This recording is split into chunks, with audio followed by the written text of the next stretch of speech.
Welcome to the Embodiment Podcast. This show is for you if you see the body as more than a brain taxi. It's for people interested in coming home to the body as a holistic aspect of who we are and how we live. Episodes contain practical tips, exercises you can take away, and interviews with specialists from around the world. I'm your host for today, Mark Walsh. On the show today, Marcela Widrig. So Marcela has been involved with the conference for a little while, had very good things about her from the 2018 conference. She's an embodied facilitator of trauma, background in the Grinberg Method, Embodied Flow, all kinds of other things we're going to talk about, no doubt. Marcela, you're super welcome. Thank you, Mark. I'm happy to be here. Where are you in the world today? Los Angeles. LA, and is that your home? Now it is, yeah. You know, I moved back to the States from Bali kind of officially at the beginning of the year. So okay, all right. I'm curious about that, but let's start with a little bit about your history. How did you get interested in the body, embodiment, trauma, and all this stuff you're involved with now? Wow, you know, kind of by chance, really, effectively by chance, right? I say that. My dearest friend at the time in Barcelona, I was living there, was doing this bodywork thing, and it was the most remote thing from my awareness at that time. And this was back in the 90s. So you can imagine, mid 90s. And I was her guinea pig. So every Friday she needed a body to practice on. And I would tromp over in an exhausted state from having held back my rage and my shame and my humiliation. I need to talk about there, I think, Marcela. You know, and I would show up on her table, and initially I would just fall sound asleep. I was really like the least attentive client ever. And then I went to a workshop, really basic, 3-day, like it was a 3-day workshop, but actually nothing with the Grinberg Method at the time was basic. That's a very intense methodology. And I remember the distinct moment where some learned behavior of mine all of a sudden became separate from me. And how I felt about myself in that moment. Like there was something there. First of all, there was much less criticism about myself, right? And there was this like memory. There was a remembrance of, oh yeah, I know this state of being. I just don't spend much time here. And so then I started more personal work than anything. And then a couple years into it, I thought, okay, well, can I do this? You know, can I do this work? And that was in 1997. And I never looked back. Yeah. So we've had a couple of people on that have done the Grimberg Method. My friend Adi from Israel, for example. But can you say briefly what that is? Because it's not known in a lot of circles. No, it's not known. I guess it's an approach to life, and it's basically teaching you through your body how to undo learned behavior, and in the unlearning, discovering what's there. And so there's a lot of different options that they teach through touch, they teach through workshops, through physical trainings, through movement.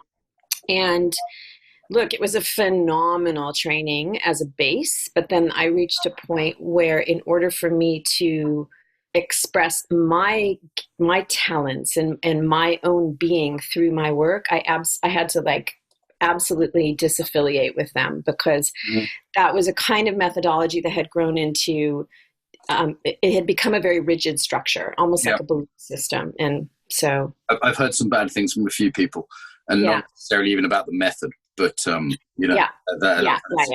definitely know some good people working within that system who are still within it, and quite a few good ones who have left.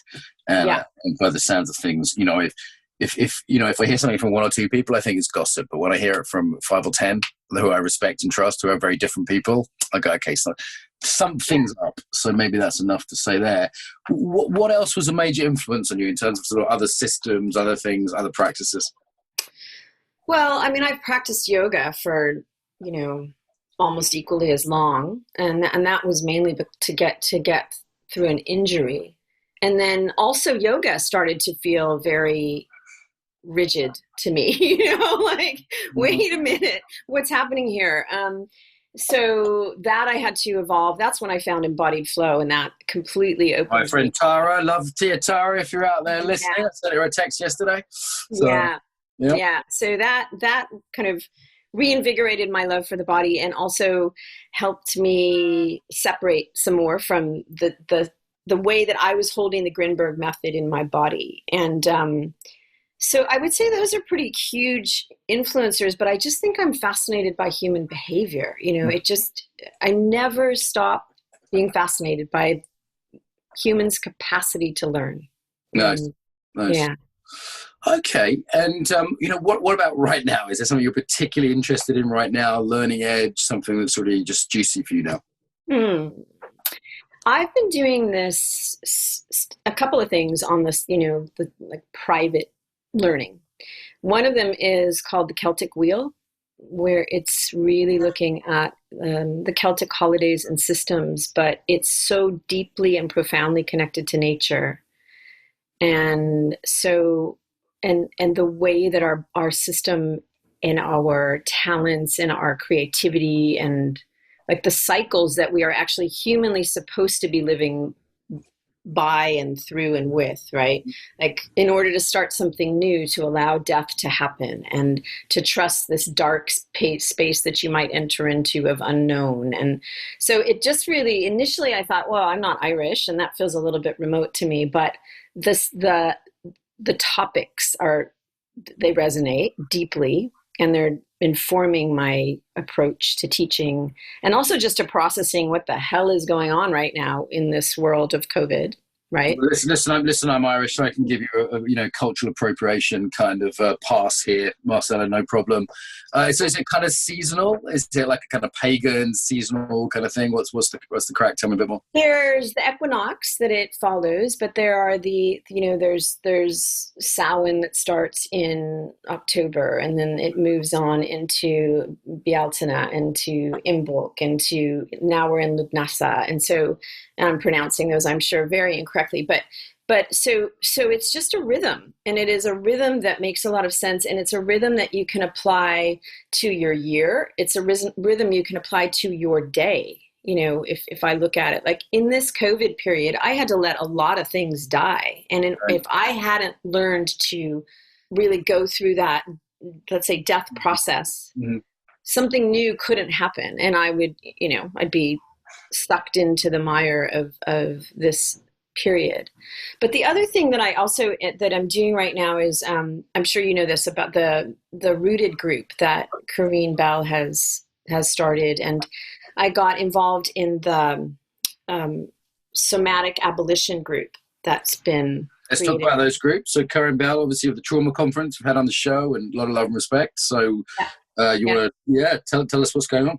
Well, obviously with this cultural reckoning that's pretty forceful here in the States, depending on, forceful in both directions. And so that just pulled me in a moment, and I can't really tell you why, but it was like somebody flipped on a light switch, and all of a sudden I went, what have I been doing up until now with my white body? What have I been doing, and how have I been looking at the world? And suddenly everything that I knew felt I began to question it. And it's something I haven't deeply embodied yet, and I'm still kind of stripping the layers away, but it does feel like it is going to deeply inform my work. But right now it's just informing me personally. Okay. It's a hell of a way you put it, a cultural reckoning. I've never heard anyone put it that way before. It makes sense to me. Yeah. I mean, it's hard to summarize that in a phrase, but I'm hoping that the reckoning really happens, because we're at the very beginning. That's a bit close to revenge, though, for my liking, when I hear the word reckoning. That normally means a bill to be paid. I mean, that's literally in German, the reckoning. It's Dutch, I think. The reckoning means like a bill, Sounds like there's a bill to be paid, or a revenge to be had, or at least a price to be paid for the sins of the father kind of thing. Yeah, I guess I don't really look at it that way, but maybe that's because I didn't have the right language. But I look at it more as just a really profound shakeup. And in that shakeup, a lot of what you just said could happen, right? It could. I mean, there's a lot to make amends for. But also the one thing that I'm very conscious of is, how does shame fit into this structure? Yeah. Shame's one of your things, isn't it? And I definitely hear people in this area either shaming people or reacting out of a sort of anger, like refusal. Like, for example, I refuse to be ashamed of something that I haven't done. Absolutely refuse. I refuse to pay the bill too. I absolutely refuse. So it's like, why, this, and people really respond out of a defensiveness around attempted shaming as well. So you're the shame expert, Marcela. So when I shut up and let you talk about this. Look, I mean, there's toxic shame, there's healthy shame. What's the difference? What's the difference? Well, toxic shame is what you just described. Somebody feels they feel that they're being made to feel bad about themselves. Mm-hmm. They're being accused of something, let's say. Yeah. And so they react. And they react usually in a way that has to kind of right the power game that's happening. Whereas if I receive something and I'm curious about it, and I look at healthy shame as a flow that in my body that doesn't tell me I'm doing right or wrong. It reminds me that I'm human. It reminds me not to humiliate another person or to diminish another person. There's no defensiveness in that state of being. Mm-hmm, mm-hmm. I don't have to diminish myself. This is the other thing that I think is happening, right? In the States, I saw some things happening around this with shame that all of a sudden, white people were saying, "I'm so ashamed to be white," and I think, well, that's not the point. And healthy. And then this kind of contrition, like this unnatural deferral or to others suddenly, that's not the point either. Shame is to make us more healthy. Flow of shame will make us more human and stand really clearly in who we are. So healthy shame, isn't that acknowledging that I have done something which goes against my own values? Would you describe that as a healthy shame? Like the feeling that comes when I say, you know what? I've been doing this thing which doesn't match my values, as opposed to feeling ashamed for past generations or for something I didn't actually have responsibility for. Surely healthy shame is when I say, wow, I did this and that's not cool. Well, then you have to look at the whole, what you've carried down in your legacy as a human, because you could have the shame of your ancestors. Like in something that my Irish granddad did that, he killed people in World War II, and now I feel bad about it, even though it wasn't. It's not that you feel bad about it. It's that something is retained in your body and is playing itself out today, right? So it might get triggered in very, very unrelated situations, but it's still something that if it stays stuck in place, that conflict, that like push-pull that separates us from each other is still going to be happening. So I'm not so busy about checking off the boxes of, oh yes, my ancestors did A, B, C, and D. I come to my body and I think, how does that resonate in my body? And is there anything in me that is contracting and shrinking and, wanting to shy away? Okay, well then that's a place that I can go look at. So I don't care about, yes, we did that and I'm responsible for it. I care about how clean is my body holding this energy or not. So what do we do when we experience that? So for example, I was just in Berlin and one of my grandfathers bombed Berlin. He was partially responsible as one of a bomber crew for killing probably hundreds, if not thousands of people in that town. And I have this weird feeling when I'm in Berlin, and it feels like it's not mine. And I don't have it in any other country but Germany. Right. Like my people killed your people. And it's really in my body when I'm there, Like what do we do when something like that comes up? Well, how do you feel it in your body? Sometimes I feel like inappropriate anger or fear when I hear like a German accent in a way I don't fear when I hear Swedish accent. Right. So they kind of sort of like a weird emotional response or just like a subtle disquiet in my whole body when I'm there. Like I shouldn't be here. I'm in the enemy's place, Right. And I got a lot of friends in Berlin, so that's weird. I could, have dinner with 50 people in Berlin, but it's still there in a way in Berlin that I do not experience it in Amsterdam, which is not far, not that far away culturally. Holland versus Germany, right? Or Sweden, not experience it. Or Russia, never had any problem there. Yeah. So what do? You let that energy move through you all the way up to your head. And that's the tricky part because we're always trying to reorganize ourselves through our mind and resolve whatever our body is feeling, right? So you acknowledge, yeah, okay, so let's say for your mind, it doesn't make sense that you feel this disquiet and this dis-ease, but it's in your body. How are you going to deny it, right? It's a vibrant energy that you're aware of.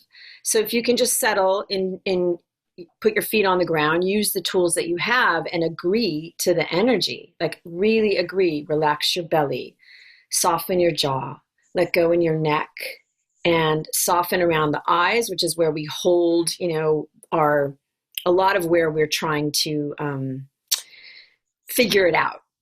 So we'll hold effort in our eyes and our forehead. There's no figuring it out. It's there, but it has to ride its full wave, because that's the thing. You can go back and you can connect it to a specific scenario of your lineage, but so the only thing you can do is let that energy complete its run.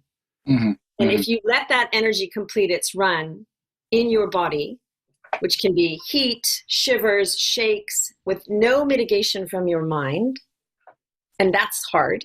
That's where embodiment and tools come into play very strongly. Then that can shift the cultural references that you even hold, right? Like, you think we're seeing almost like an attempted completion of an intergenerational rage right now, with a lot of the stuff happening in the States and other countries, like particularly the States, that there seems to be like this rage that couldn't be expressed at the time, which is now trying to play out. Right. It is. And my concern, let's say, or what I'm observing, is the lack of tools that people have for that. So right? It's skillful, it's being, what do you mean by that? Well, let's just think about rage. Mm-hmm. Most people are very afraid of rage, because in your mind, when you think about rage, it's we've divided it into categories, and I of good and bad. Yeah. Rage often comes with violence, so that's just maybe not surprising. Huh? Well, right, but like also we think of violence as bad, and I'm talking about energy, the energy of violence. I'm not talking about what your mind says violence is, because if you look at the earth manufactures and creates and shifts and destroys through violent energy, through an energy of fury that cannot be stopped. So there is amazing power in it. It's just that, again, we've twisted it into needing to dominate human beings and cause harm. But if you feel an energy that, let's call it fury, because I think that's more what people can maybe connect to than violence, because people shrink away from it. But if you can tap into an energy that feels absolutely insanely wild in your body, and you can trust to let it flow through you and then guide you. But we have to do that flip, and that flip, I only know that flip can happen in the body. So when I get back to the rage that I see happening around me, I think a lot of it's very toxic. It can become healthy rage. Some of it's healthy. But there are people here doing absolutely amazing things for anti-racism. They've channeled that pain, that like old humiliation, that old rage, and they've said, we are going to make a change and we're going to make a difference. What do you think's the interaction with COVID and kind of how people have felt about that? Fear, frustration, different things like that? Well, I think it's allowed for this opening to happen. There wasn't space before, right? Like, you look around the world and everybody's going, you guys have an absolutely insane situation in the States. Why aren't you marching in the streets? And I think, well, okay, there's a lot of systemic reasons why we're not, but I think there wasn't the space. And so now people having time, people being at work. Yeah. Uh-huh. Yeah. And if your healthcare is tied to your job, right, mm-hmm. which is the way it is in the States, you're not going to go march in the street because you're panicked about losing your job and therefore losing your healthcare and losing your home, et cetera. Yeah. Right? Yeah. So now you've got people at home That's so fucked. Let me just take a moment, Marcela. Like, having a healthcare linked to your job, it's so surreal to me as a sort of someone who grew up with the national health system in Britain. Like, the idea that if I don't go to work, I'm not going to have healthcare. But surely, like, the people who aren't able to work are the people who most need healthcare. Like, it's just fucking mental. And I just want to state, because I know half our audience are American. It's like, you do get you're doing something surreal and weird in America with this. Like, no European country would dream of having a system like that. So, but wait a minute, Mark. No, they don't get that it's surreal and weird. And so if I get back to your question about COVID and... Hey, excuse me, I'm just tripped. I just felt like a rage of maybe some energy of myself. I need to express that.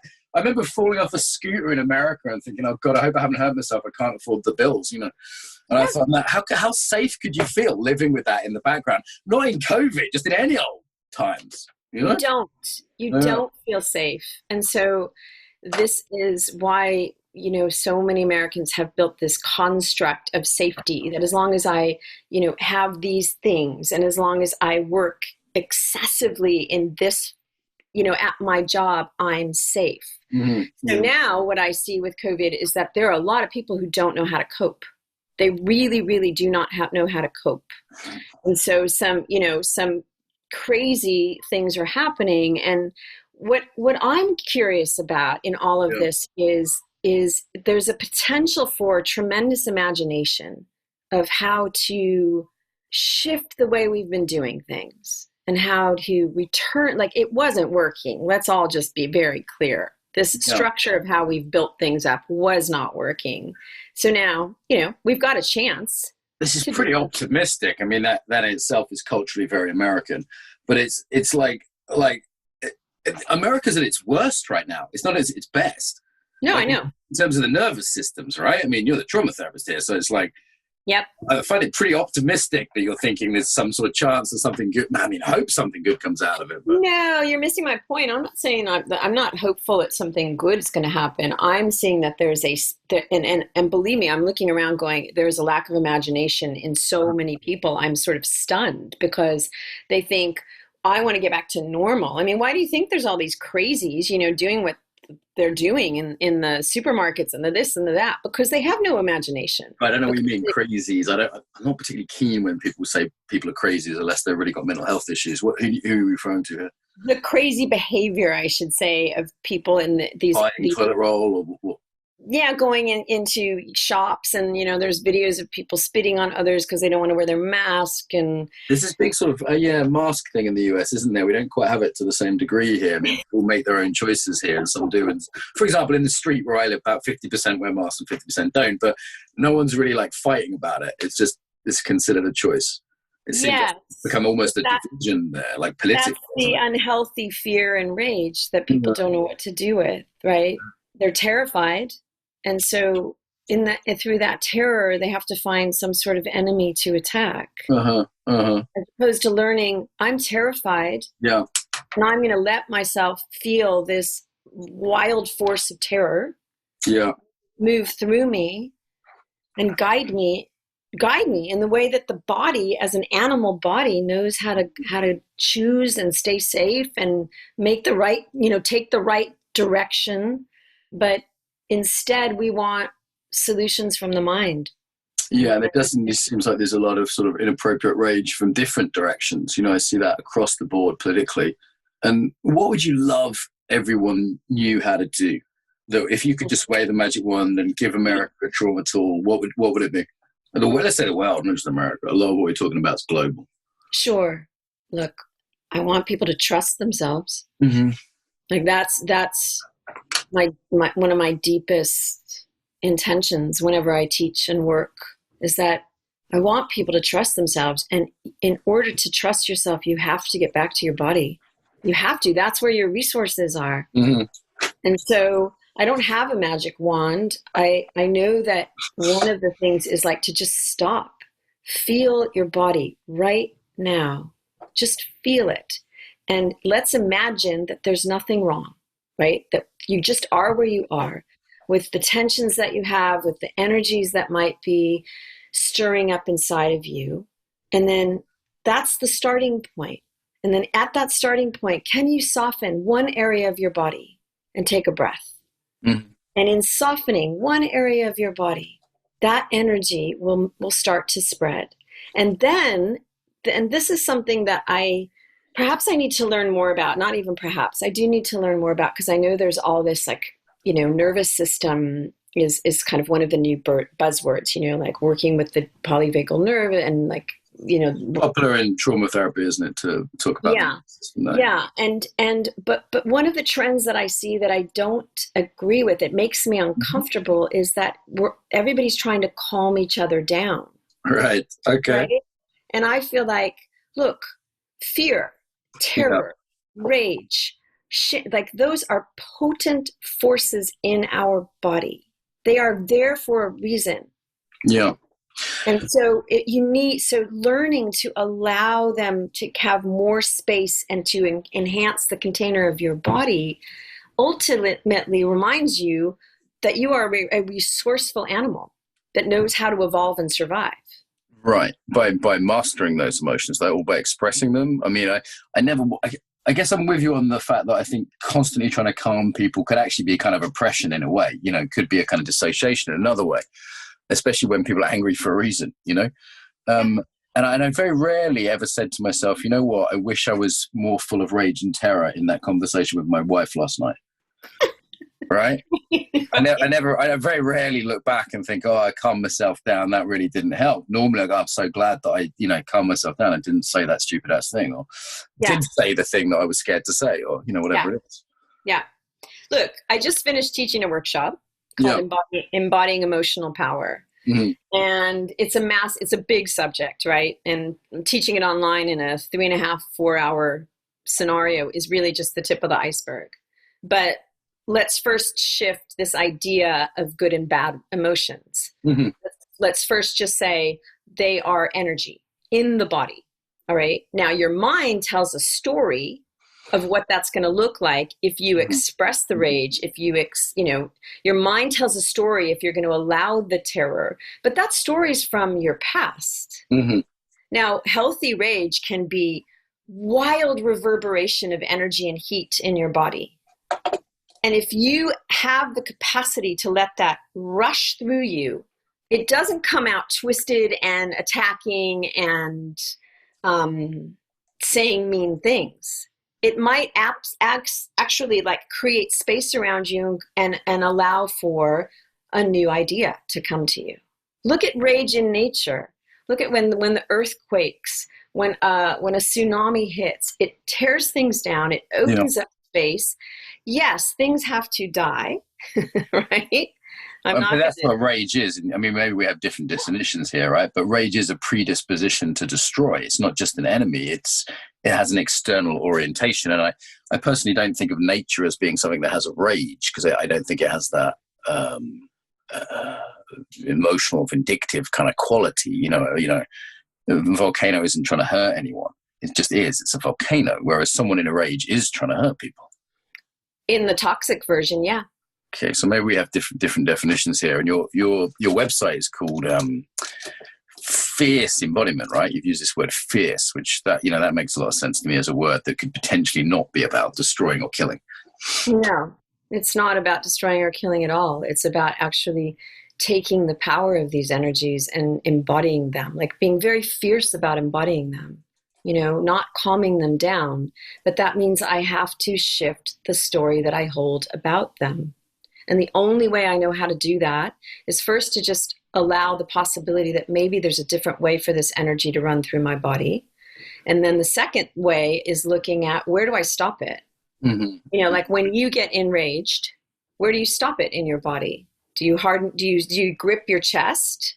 Do you stiffen your neck? And then there's spinning need to survive in your head, however that is, That's not healthy rage. That's contracted rage. Okay, healthy rage. All right. I mean, part of this is about terms and definitions a lot, right? Like what you call rage, I might call something else. So that's just one thing. Maybe, Mark, but hold up on that, because that, you were calling it, I forget what you said, but like it's clear that you have a really specific view of how rage is and how shame is, and that's actually what I'm suggesting, that in the body, what if like it's just an energy that we've put a name on, and we've then decided this is bad, this is good, because it wasn't allowed. No. I don't see rage as bad because of how it feels. I can understand the perspective. It's something, there's something, a flow in the body, an energy in the body, if you will. I see it as undesirable because it leads to violence. It can, but it doesn't have to. And I'm not sure I want to practice that. When I've had really healthy rage flow through my body in a bodywork session or in my own practice, right? I don't have any need to attack anybody. I feel immense clarity. My muscles get really strong. There's a really dropped in presence. And then I discover options of what I want to change and what I need to be different, because that's often what rage gets triggered. There's something that you don't want anymore. Yeah. So you're seeing it as just this internal urge to destroy something which you don't want, and that might be a positive thing to do. But I don't look at the word destroy. Like, it doesn't feel destructive to me in that way. When I held rage back, my story in my mind said, I'm going to destroy everything in my path if I let this flow, because that's how potent it was, because I'd been holding it down. When I finally, in a very safe scenario, learned, whoa, okay, that's like a massive tingling and heat down to my neck, right? Like the whole embodied experience. First of all, whatever I was fighting against lost its power. Yeah. I became much more, let's say, self-contained and aware of what I wanted, and then I can direct that energy towards, how do I carry that out? Mm-hmm. And we're also operating from fundamentally different models of emotion here, and the common model, which I think you're operating from mostly, as I hear it, is that emotion is something that moves through you as you call it, an energy.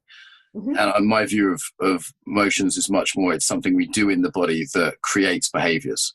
And that's a different view of what emotion is. Not necessarily. I something gets triggered, right? So like what you're talking about, when you went to Germany and whatever got triggered in your body and you feel this discomfort, in order to stay there, you were doing something to try to mitigate it. Right? Maybe not strongly, but something to try to mitigate it. Let's just say, like to tone it down a little bit. Because what I was feeling and doing in my body was something which would have led to inappropriately unkind behaviors to the people I was with, and that didn't feel okay. Of course it doesn't feel okay. So in a practice, I would take that scenario if it gets triggered a lot, and I would see, well, what is that? How do I get to that point in my body of wanting to be unkind, right? Because that's the way you are wrapping yourself around that energy. Okay, I feel like we're a bit of a loggerheads with this. I'm kind of bored of it, if I'm honest. Can I? There's a question here that I'm not bored of, though, which was jumping out at me that you sent me ahead of time. You talk about red flags in the embodiment world. So calming, overemphasis on calming. And I am actually with you on this one. I do see that as a red flag. Is there any others that you were thinking of when you wrote me that? Because I thought it was like, oh, that's interesting. Well, look, I think that there's a lot of terms that people throw out right away instead of learning. I can't stand that. Like everything's embodiment. It's the kind of thing of that there's a good embodiment and there's a bad embodiment. Kind of like how yogis do that. I'm a good yogi, I'm a bad yogi. I'm being really yogic right now. I'm being really embodied right now. This is my embodiment voice, my yoga voice, that kind of thing. Is that what you mean, Marcela? I don't know. It turns into like a list of things that you've done. Have you meditated? Have you this? Have you that? Like I'm like good or bad. There's always this measurement. Of CV. And I just look at, like, we embody all the time. Uh-huh. We embody all the time. Consciously or unconsciously, though, right? Yeah. There's awareness or there's a lack of awareness. There's movement or there's a lack of movement. There's stuckness or there's flow. Right? Sure. So that concerns me when people are all of a sudden starting to strive to be good embodiers. Like I'm not a good embodiment person if I'm not aware my whole time, or I'm holding my breath at all, or anything like that. Yeah. I mean, so that trend, I think, limits our curiosity. Okay, nice. Any other red flags out there? Well, kind of what, the subject you're bored of, really. Like this good emotion, bad emotion thing is something that I think is limiting our learning. Okay. Yeah. The calming one I do see as potentially a problem if it becomes the good is calm, and any other kind of strong emotional, I've had this with yoga from Buddhist friends particularly, any kind of strong emotional expression is somehow worse than being, kind of fucking Dharma robot. So it's this is one I can relate to. Yeah, the calming down is it's basically saying, like, I don't think that you're capable of handling the power that you're holding inside of you. Mm-hmm. And I don't agree with that. I think that if it's inside of us, we can hold it because we're already holding it. Right? Yeah, and again, that's I would say this is the difference if you're willing to go there between my model and yours, is that I'm not saying one is right, is that you're talking about holding something like an energy within the body, and I'm saying the body is itself creating that thing. So it's not so much that it's like a thing flowing through us that we have to then, whatever. It's a different view of what emotion is. Yeah, I don't think so, but you're bored with the subject, so we can move on. Fair enough. What does the future hold for you? Where are you going with all this? Like, do you have a vision for, like, not talking about red flags now, but the opposite? Like, is there a vision for how you'd love to see the embodiment world to be, or like what you'd like to bring to that? Look, I'm super thrilled that more and more people are realizing that the body is a way towards transformation. Like that is wonderful for me, right? So great, like, come on board. However, in whatever form you long to become more yourself, right? So I think what I'm still evolving this whole subject of shame. To me, Mark, and you will disagree because I think we had this in the first conversation, that you're like, I don't feel shame. And so, but I think it is one of the deeper wounds of our bodies. This wound of not enoughness that comes from some deep, deep disconnect, and I'm constantly holding this question of, where does this appear? And can we begin to heal it so people trust themselves more, and so people realize their unique qualities and how they're supposed to move and take shape in the world, instead of this comparison and judgment and narrowness of options. So that is a subject that kind of never ceases to fascinate me, of how can people move through the shame, trust themselves, and become more human.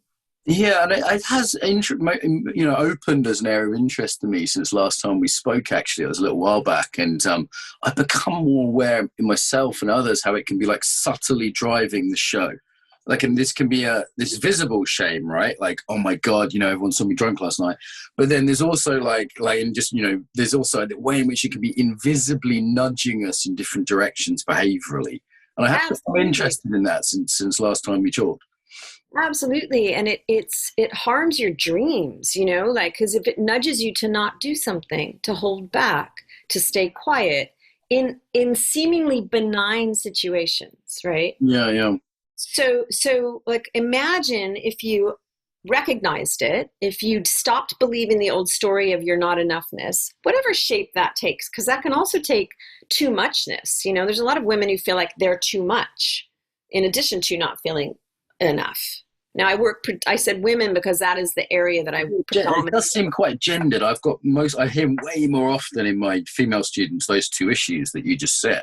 Do you think men don't talk about it, or we don't admit it, or do you think it's just less there? Are we less conditioned by society? Like not feeling enough? I find it hard to relate to sometimes, if I'm honest. I would say that it's almost all of the above of what you said, minus that it's not there.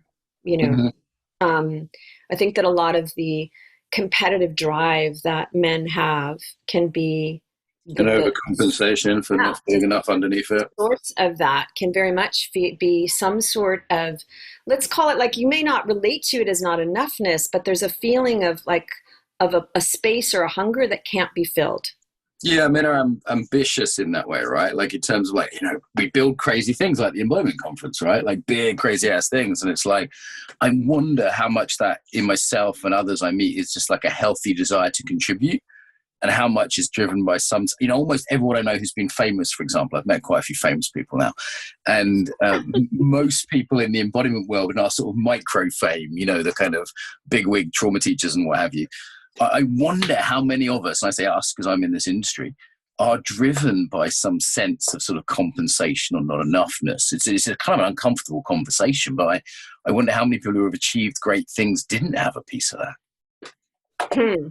I think that culturally, because it's out there and it's visible and people know about it, social media and this and that, it takes on a different life than if all of that weren't there and you were just staying true to yourself and building what you desire to build, creating what you desire to create, like a wild forest or a garden or something, something that starts from a seed, begins to grow, but there's no over efforting to make it famous and big and seen, and know that you stay really true to your core values and how those guide you.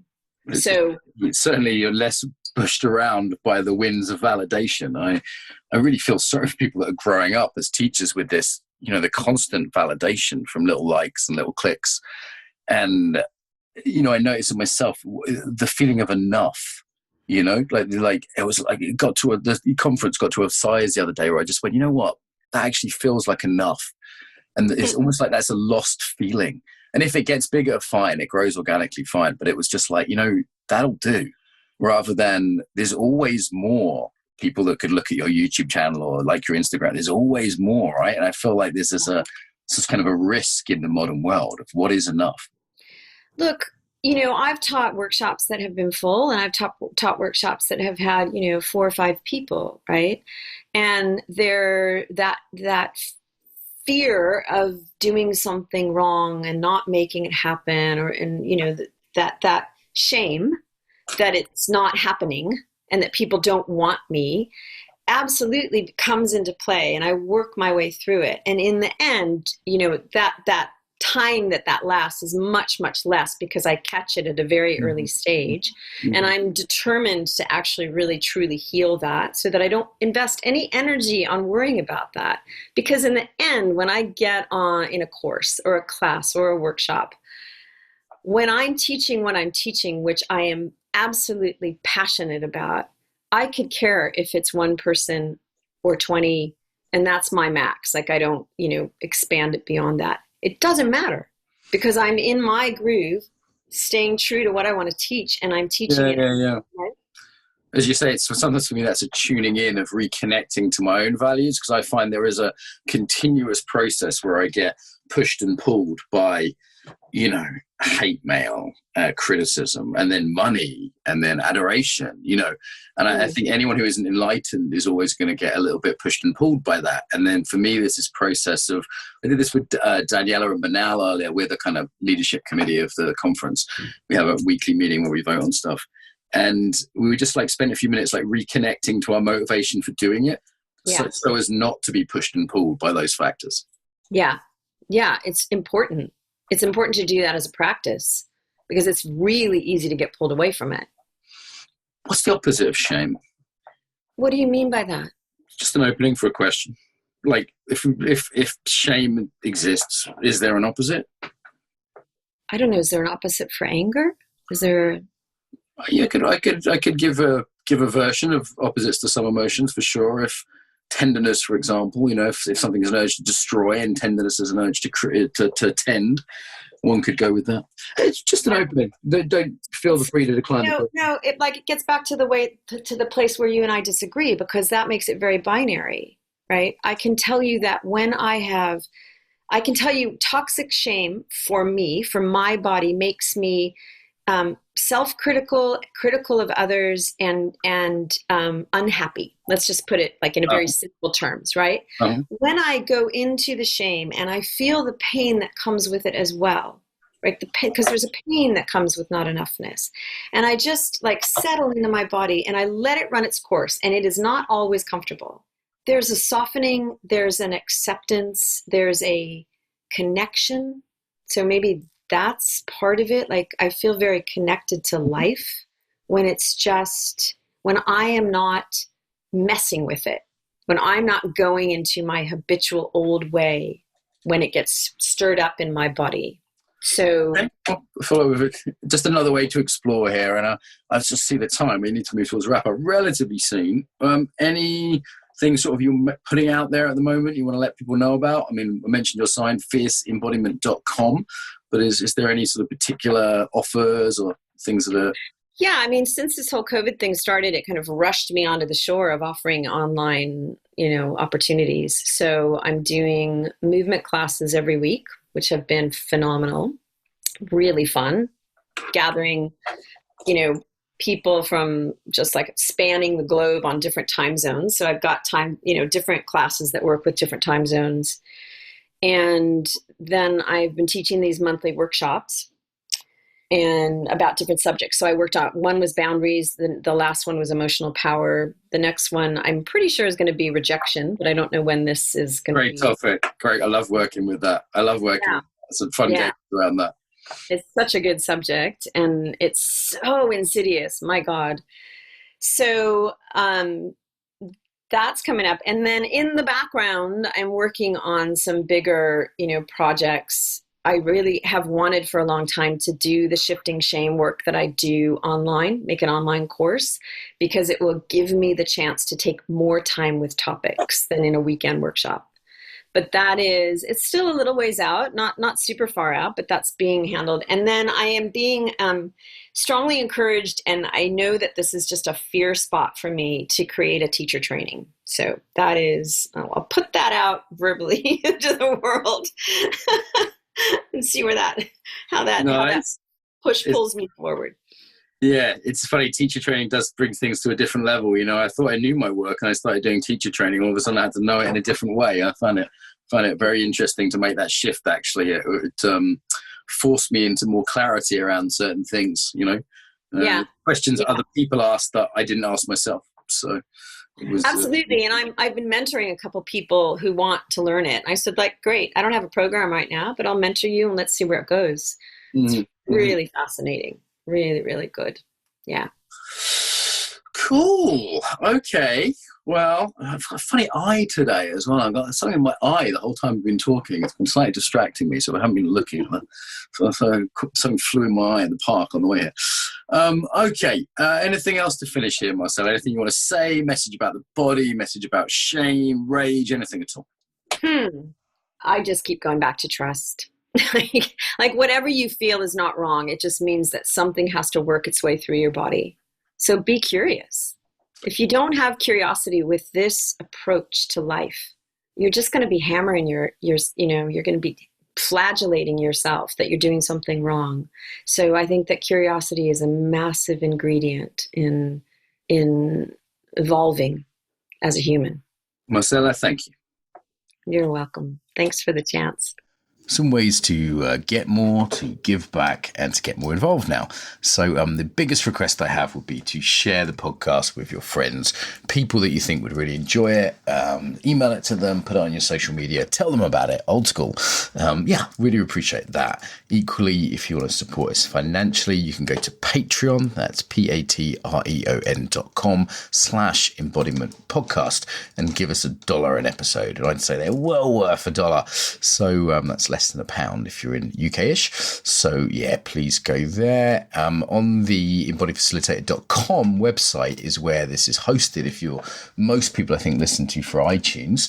iTunes, we'd certainly appreciate a review. The way iTunes works means that a review means more people will find it. iTunes regards it as more important for searches. So even a couple of sentences review really does help as a little thank you to us. And if you want to go to embodiedfacilitator.com, you can see the actual, links to the sites, There's comments on there. The Facebook group tends to be where people discuss things. So if you go to put in the Embodiment Podcast into Facebook, there's a page which is relatively quiet and a group which does have some discussion on. So I will reply to things personally there. So also on embodiedfacilitator.com website, there's all sorts of freebies there. There's videos, there's free ebooks, there's ebooks you can buy. And of course, there's our newsletter list. If you want to stay in touch and learn about things like the Embodied Facilitator Course and our next Embodied Yoga Principles teacher training, then go to that website and you'll see a little pop up and you can get the newsletter through there. Okay, so I think they're the main ones. Tell your friends, pay us some money on Patreon, give us a review on iTunes, send us your email if you want to be on the newsletter list, and get involved on the Facebook there. Bit long. Pick whatever you like that works for you. Until next time, welcome home to the body.